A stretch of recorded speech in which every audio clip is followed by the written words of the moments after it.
Կանե ջան, խնդրում եմ ներկայացրեք ձեր տղայի գործի սկզբնական փուլի մասին, ընթացքի այս երկու տարիների ընթացքում ինչ է տեղի ունեցել։ Այո, ուրեմն ասեմ 18 թվականին արդեն բոլորդ գիտեք, իմ տղային քրեական Նուբարաշենի քրեակատարողական հիմնարկում պաշտոնատար անձիկ խոշտանգել են բարև չտալու համար, այնուհետև իմ տղային տեղափոխել են Նուբարաշենի հոգեբուժարան, որտեղ էլ մեկ օր հետո գտել են իմ տղային կախված վիճակում իրենց ասելով, որի հետ ես համամիտ չեմ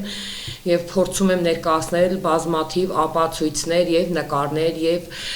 վկայություններ, որ իմ տղան ոչ թե կախվել է, այլ իմ տղային սպանել են, հետո բերել են լոգարան։ Կասեք փոխարկավորության օրը ձեր տղան ինչ վիճակում է եղել, ինչ վնասվածքներ եք հայտնաբերել որպես ծնող։ Հողարկավորության օրը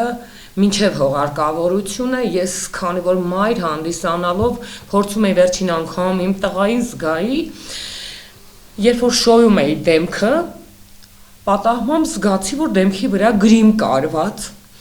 եւ անընդհատ այդ ձեռքիս հպման հետ մեկտեղ մաքրվեց եւ տղայիս դեմքի վրա հայտնվեցին տարեր։ Ատար Նրան հաջորդում էր եւս մի քանի տարեր, որը չէր հասկացվում, բայց ատարը շատ պարզ էր երևում, անմիջապես այնտեղ իմ հարազատները այդ ամենը նկատելով իմ միջոցով, մենք նկարներ արեցինք, դրանից հետո ես իմ տղայի վերնաշապիկի վերին կոճակը բացելով տեսա իմ տղայի պարանոցի վրա գտնված վերքերը, որը իրենց ասելով, եթե իմ տղան կախված էր, իմ տղայի պարանոցին չպետքա լիներ թարմ վերքեր։ Իմ տղայի մարմնի տարբեր մասերում կային նաև կապտուկներ։ Խեղդվող մարդու պարանոցը միայն կապտում է, չի կտրվում, նրա պարանոցի վրա օձիքի վրա արյան հետքեր կար թարմ։ Այսինքն այս երկու տարիների ընթացքում գտնում եք, որ արդյունավետ քննություն չի իրականացվում, մինչև որս որևէ մեղադրյալ չկա։ Այո, մինչև արդեն հունիսի 12-ին լրանում է երկրորդ տարին, որ իմ տղան մահացել է, ոչ մի արդյունավետ քննություն չի կատարվել։ Անգամ միակ վկան, որը վկայություն է տվել, որ ինքն է վերջին մարդը եղել, որ խոսել է իմ տղայի հետ, չեն համարել վկա եւ իրեն թողել են, որ նա երկրից գնա։ Իմ տղայի հետ 20 րոպե խոսելուց հետո վկան պնդում է, որ երբ որ խոսել է Արմենի հետ, ձայներ է լսվել, դրանից հետո իմ տղայի հեռախոսը անջատվել է եւ իմ տղային գտել են կախված իբր թե լոգարանում։ Լավ, խոսենք բան այսօրվա տատական նիստից, ներկայացնեմ բան ես, քանի որ վարույթ իրականացող մարմինը Տադախաս Պետրոսյանը, որը վերահսկում է այս գործի նկատմամբ, կասեցման որոշում էր կայացել, սա էլ երկրորդ դեպքն է, որ կասեցման որոշում է կայացվում մեր բողոքների արդյունքում առաջի կասեցման որոշումը նորից վերսկսվեց, նորից Տադախաս Էրեբունի Տադախաս Պետրոսյանի կողմից գործի վարույթը կասեցնելու որոշում կայացեց, մենք այսօր բողոք էինք ներկայացրել Երևան քաղաքի ընդհանրության դատարան, որտեղ որ Հելսինկյան ասոցիացիայի դիտորդը եկել էր, որ տատական նիստը ձայնագրել, Մարկարյանը թեպետ Պետրոսյանը առարկեց իբրև նախաքննության, այսինքն Պետրոսյանը նախաքննության գաղտնիքի անվան տակ թաքնվում է իր անօրինական, չգիտեմ, իր անհիմն կայացրած որոշումների, որ իրականում հանրությանը պարզ չդառնա, թե ինչ է տեղի ունենում, եւ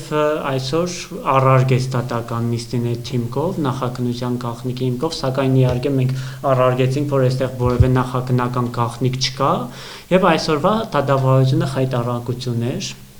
երբ որ թույլ չտվեց լրագրողին տեսանկար անել եւ այդ Պետրոսյանը Տադախաս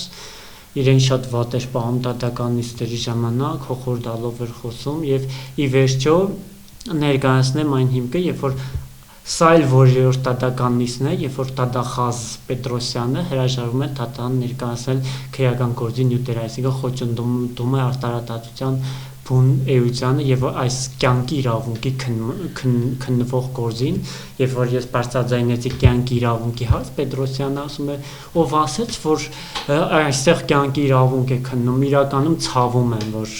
մենք նմանատիպ դատախազներ ունենք եւ այս խայդարակ գործի նկատմամբ վերահսկողություն է իրականացնում այս Պետրոսյանը ասեմ ավելին նա պատգամավոր Գևորգ Պետրոսյանի եղբայրն է շատ նման են իրար երբ որ մեկը ազգային ժողովում է ինչ որ պետք է անում մեկն էլ դատախազությունում է նմանատիպ որոշումներ կայացնում եւ ի վերջո դատախազը ներկայացրեց մի փաստաթուղթ որտեղ որ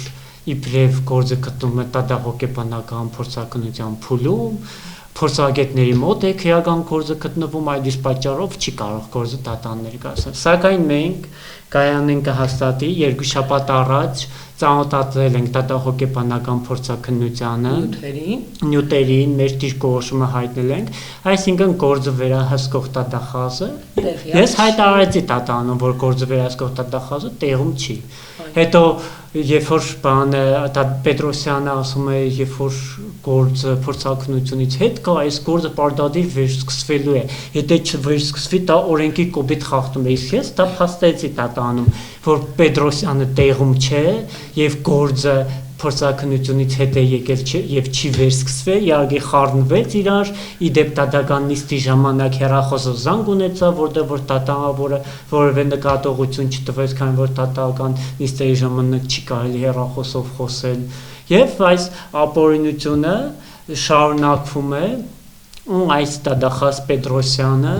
չգիտեմ այս խայդարակ գործի նկատմամբ վերահսկողություն է իրականացնում դրա համար է մեր գործը տեղից չի շարժվում քանի որ իրենք շատ փաստեր են թաքցնում անգամ նաև հսկող դատախազը տեղյակ չի որ մենք գործով ունենք վկա այսինքն ասում է չկա վկա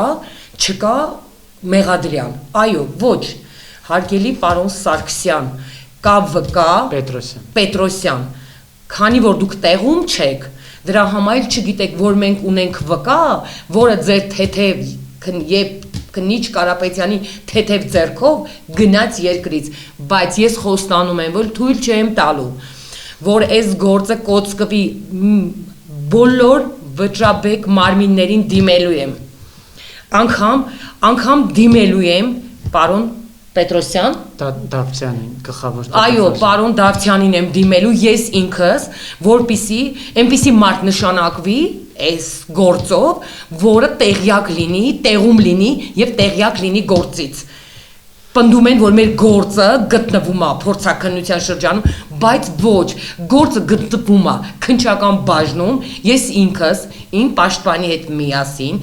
մենք գործը տեսել ենք որ գտնվում է քնչական բաժնում իսկ մեր դատախազը պնդում է որ դա գտնվում է փորձակնության փուլում երբ որ մի բան ավելացնեմ երբ որ ես այս հարցերը բարձրացնեցի որ մեր դատախազը ճիշտ չի ասում իրականությունը չի ասում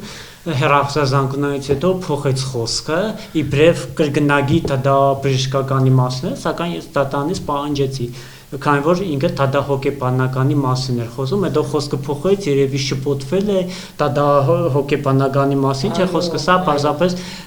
ուզում եմ խայտարակություն է, երբ որ նման դատախազներ կան, ու չգիտեմ գլխավոր դատախազությունը ինչով է զբաղված, թե այս գործով ու դրանից բացի, երբ որ դատանից դուրս եկավ, դատախազը ինձ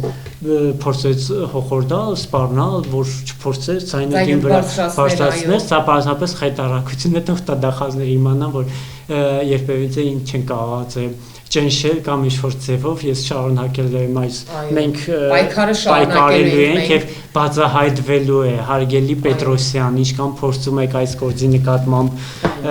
օրինական գործողություններ չանել գործը փակուղի տանել մեկը չի բանել մենք հիմա այս գործով հարգելի գլխավոր դուք մեզ ավելի ուժեղացրեցիք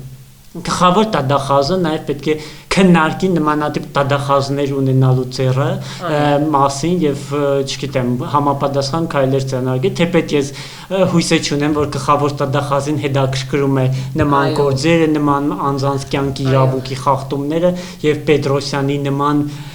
տադախազները իրականում նման տադախազների պատճառով է, որ այս տադաիրավական համակարգը նման չկա արդարություն եւ դժողները ի վերջո նման Պետրոսյանի նման տադախազների պատճառով է վերընդեմ Հայաստանի նման որոշումներ են կայացում, մեր պայքարը շարունակվելու է, եթե մենք ավելի ուժեղ ենք։ Ինչ որ բան ունեք ավելացնելու Արդարություն եմ պահանջում, պահանջ արդարություն։ Ես մինչև վերջ գնալու եմ, անգամ գլխավոր դատախազություն եմ գնալու եւ ներկայացնելու եմ այսօրվա դատավարությունը եւ վերահսկող դատախազի դիրքորոշումը պահվածքը։ Մենք տատականիստերի գրիչը վերցրել ենք, երբ որ ես ասացի Պետրոսյանին մենք տատականիստի ժամանակ գլխավոր տատախազին ենք դիմելու, որ դուք տեղում չեք, ասում է ում ուզում ես դիմի, այսինքն անպատժելիություն է, ինքը գիտի որ ինչ անի, չի պատժվելու։ Իրան չի հետաքրքրում գլխավոր տատախազին կդիմենք, ում կդիմենք, բայց շատ սխալվում է, եթե իր եղբայրը պատգամավոր է, ինքը ինչ ուզում է կարող է անել։ Չի նշանակում, պարոն Ղարագյոզյան, որ եղբայրը պատգամավոր է, պետք է արդարությունը Ու ասենք էլի, որ կուսակցության Փառքավաճ Հայաստանի կուսակցության պատգամավոր է, որոնք որ հիմա անընդհատ նախկին պատգամավորների նկատմամբ քրեական գործեր են հարուցվում։ Այս կանը երևի։ Հուսանք, որ ամեն ինչ ճիշտ է լինելու եւ արդար։